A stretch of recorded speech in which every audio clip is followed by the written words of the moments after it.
Je m'appelle Patricia et je parlerai ici au nom de Hildegard Schneider, directrice de World Wide Wings. Épisode messianique. Le thème de l'épisode d'aujourd'hui, notre vie en est la preuve. Nous étions tous comme des brebis qui se sont égarées, chacun suivait son propre chemin, mais c'est à lui, entre parenthèses Yeshua, que Yah a confié toutes nos fautes. Ésaïe 53, verset 6. Mais tu nous as rachetés, tu nous as appelés par ton nom, nous sommes à toi. Ésaïe 43, verset 1. Lorsque tu es devenu notre berger, ce que Yah a dit par l'intermédiaire du prophète Osée est en fait toujours encore valable. Si je lui écrivais 10 000 fois mes lois, entre parenthèses ici en hébreu Torah, elles seraient considérées comme des choses étrangères. Osée 8, verset 12. Nous avons tous considéré la Torah comme étrangère. Le mot hébreu pour étranger est tsur et signifie aliéné et prostitué et prostituant. Par l'esprit d'Élohim, le roi HaKodesh, nous avons progressivement pris conscience que nous vivions dans l'aliénation, voire dans la prostitution spirituelle. Yeshua nous a appelés à le suivre dans l'alliance du contrat de mariage de la Torah. Nous avons découvert une véritable identité et sommes continuellement dans un processus de changement et de restauration. John Stott, un prédicateur britannique, a dit un jour « Nous ne sommes pas comme tout le monde, non pas parce que nous sommes meilleurs, mais parce que nous admettons que nous sommes brisés. Nous admettons que nous avons besoin de grâce. Nous admettons que nous sommes loin de Dieu et que nous avons besoin de lui pour nous rendre saints et nous consacrer. Par ta grande grâce, nous recevons un cœur transformé. » La connaissance même de la parole d'Élohim ou d'activités religieuses ne sont pas des caractéristiques déterminantes. Si le cœur n'a pas été transformé, Élohim promet en Ézéchiel 36, verset 26, de nous donner un nouveau cœur. Je vous donnerai un cœur nouveau et je mettrai au-dedans de vous un esprit nouveau. J'ôterai de votre chair le cœur de pierre et je vous donnerai un cœur de chair. Ézéchiel 36, verset 26.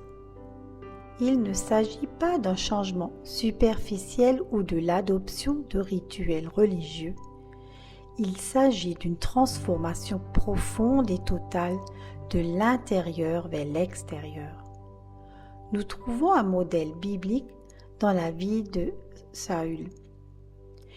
Il était un zélateur d'Élohim, un pharisien, il connaissait les Écritures saintes, mais son cœur était loin d'Élohim. Il a persécuté les premiers croyants en le Messie, et ce n'est que lorsqu'il a rencontré Yeshua sur la route de Damas que son cœur a changé. Un cœur circoncis changé, suivant les instructions de la Torah, est aussi un signe de la nouvelle alliance. Mais voici l'alliance que je conclurai avec la maison d'Israël après ces jours-là, dit Yah.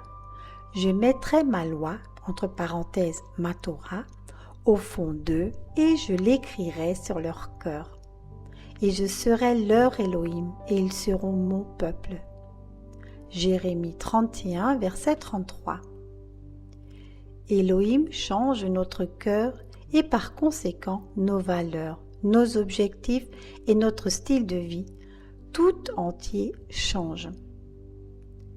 Par ta grande grâce, nous recevons un amour indéfectible pour la vérité. Cette transformation implique aussi un amour, une fin de vérité, même si elle comporte des inconvénients et coûte beaucoup au tout. La parole d'Élohim nous met en garde.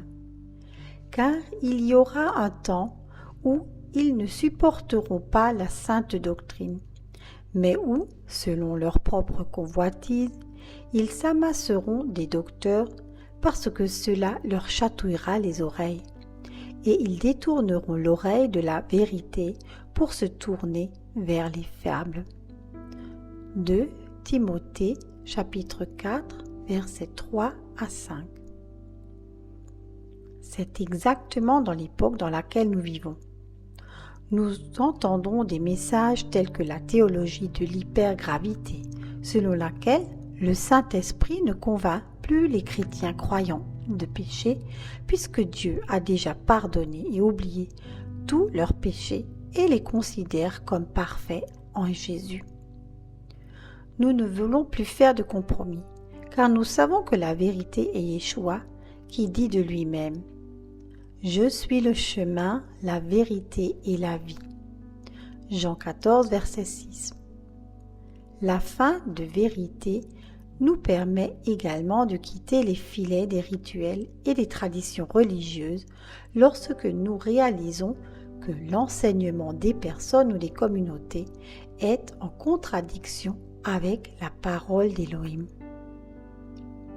Prenez garde que personne ne vous prive, par une philosophie et une séduction lâche, de la doctrine des hommes et des statuts du monde, et non du Messie. Colossiens 2, verset 8. Par ta grande grâce, nous recevons la persévérance dans les épreuves. Nous passons et devons passer par des épreuves, des souffrances et des oppositions, afin que notre foi soit éprouvée en profondeur.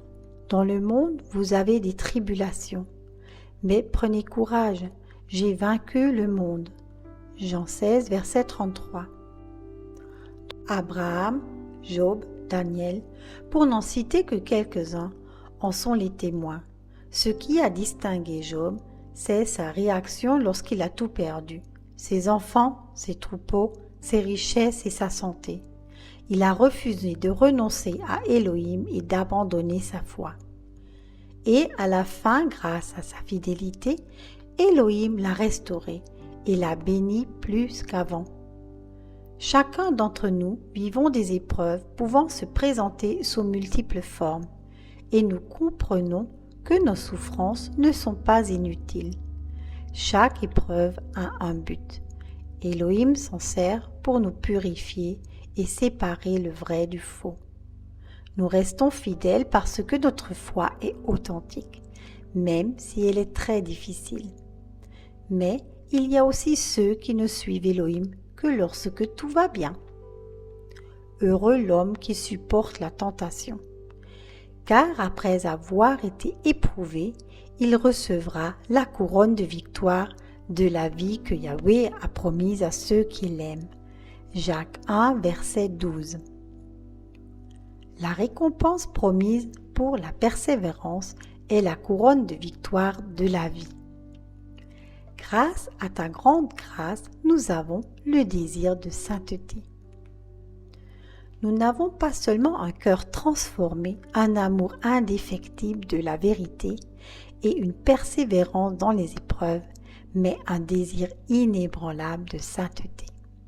Nous aspirons à être mis à part pour Yah et à vivre de la manière qu'il plaît à Elohim. De même que celui qui vous a appelé est saint, vous aussi soyez saints dans toute votre conduite, car il est écrit « Soyez saints, car je suis saint ». 1 Pierre, chapitre 1, versets 15 à 16. La sainteté est une caractéristique déterminante. Nous y aspirons parce que nous aimons Yeshua et notre Père céleste. La sainteté est un trait de caractère d'Elohim, qui aime la pureté et rejette le mal, ce qui signifie qu'il est séparé et totalement distinct de tout ce que nous, les humains, nous pouvons connaître et comprendre. Et pourtant, parce qu'il nous aime et qu'il veut que nous puissions comprendre ce qu'il considère comme sacré, il nous donne justement dans le Lévitique de nombreuses instructions sur la sainteté. La sainteté a son prix et signifiait dire non aux choses que le monde aime et célèbre et se laisser guider par l'esprit d'Élohim.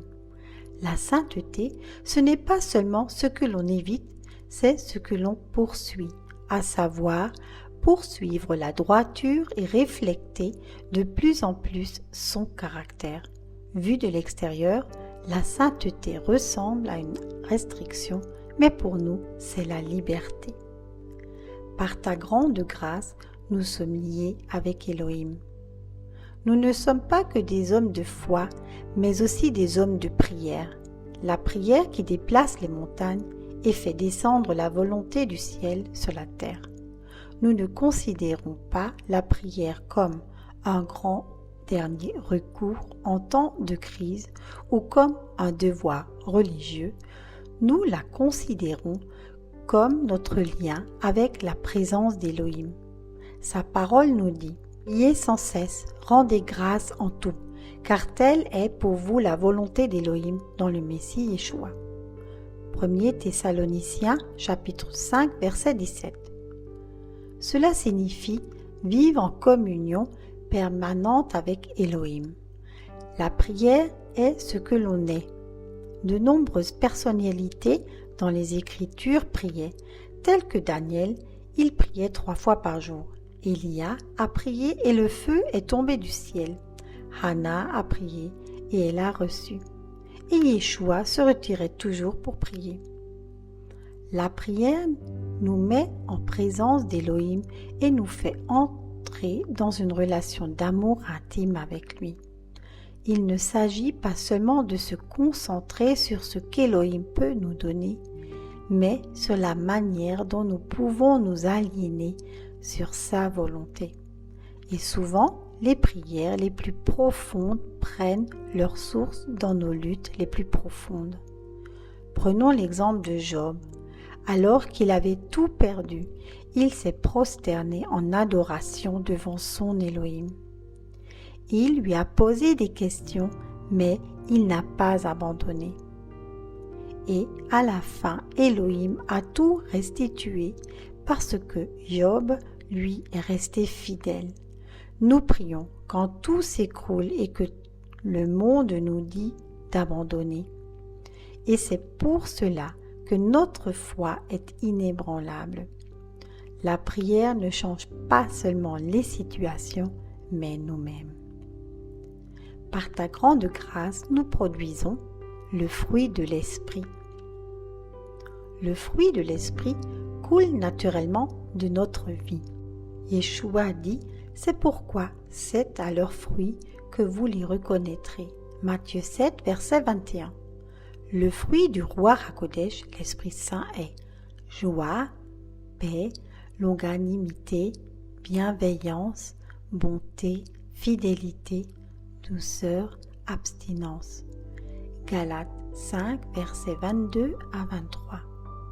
Ces fruits sont considérés dans la foi comme des qualités ou des vertus qui peuvent croître et se développer grâce au roi HaKodesh chez un croyant.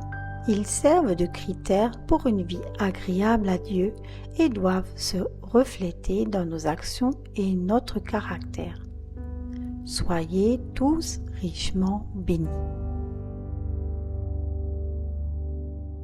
Chères sœurs et chers frères, si grâce à nos vidéos vous avez reçu une bénédiction, c'est de bon cœur que nous accepterions, si cela vous est possible, un don ou un don mensuel afin que nous puissions par ce biais poursuivre cette démarche sincère. Vous trouverez ci-dessous nos coordonnées bancaires, IBAN et BIC. Veuillez indiquer Éveil Messianique dans l'énoncé du virement. Un grand merci et likez avec votre abonnement. Soyez tous richement bénis. Je vous remercie pour votre écoute et vous invite à nous rejoindre sur Facebook Éveil Messianique.